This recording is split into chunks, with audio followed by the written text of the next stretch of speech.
Hi everyone, I am Jay Cohen, editorial director here at Feedfeed, and today I am showing you the secrets of, should we do the reveal? Whoosh! How to make perfect chicken breasts. I have this beautiful Whole30 chicken with Romesco and vegetables. It's super delicious, and it's part of our weekly meal planner.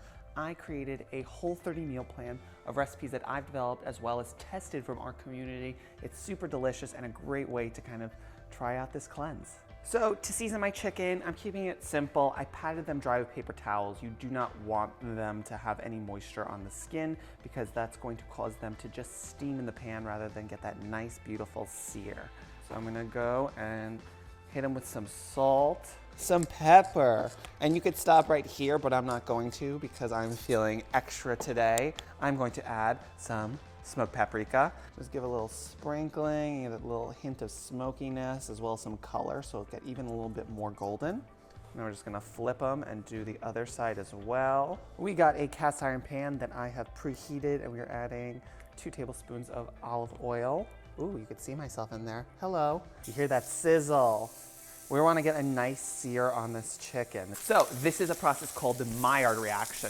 That's the changing of the protein structure as it hits the hot pan, and that's what creates the beautiful golden crust and like the really like rich savory flavors. Can we get a poll? Are we more team white meat or dark meat?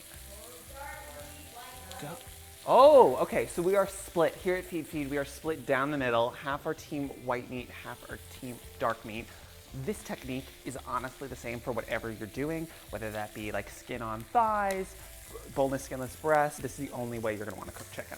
Boom, look at that color, gorgeous. Don't let them get too dark because they're gonna get a little bit more color in the oven. All right, look, we got a golden bottom.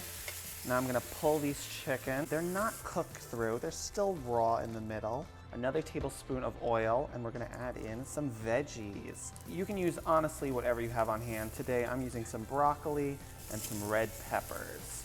And then this is gonna be kind of the roasting rack for the chicken when it goes into the oven. We're gonna add some water to the pan, and that's what's gonna help steam, but you don't want the chicken breast just like sitting in a hot pool and braising. So instead, we're gonna use the vegetables as that kind of like bed for the chicken. I just want some nice color. Hit it with some salt. So I'm going to turn off the heat, and we're gonna work kind of quickly. We have a 1/4 cup of water.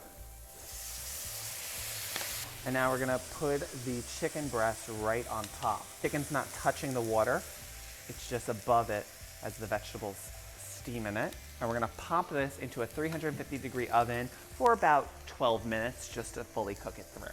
Look how gorgeous she looks. I am letting this chicken rest for just a few minutes. It came out of the oven. This took no time.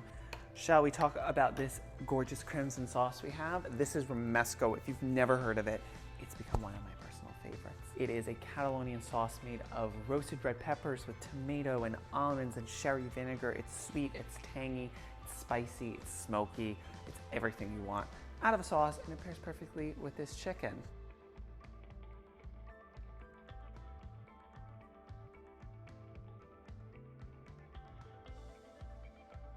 Gonna add some Romesco, get a little fancy, give a little swoosh. Nestle our chicken right in there. Add some veggies. Anyone want to eat chicken with me on camera? She's so fancy. I'm gonna go in with my fingers. I'm actually not fancy, you're right.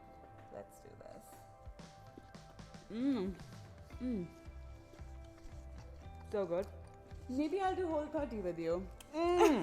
Juicy chicken is not out of reach. Just give it a little love. Times, temperatures, all on the feedfeed.com. Get it, and I'll see you next time.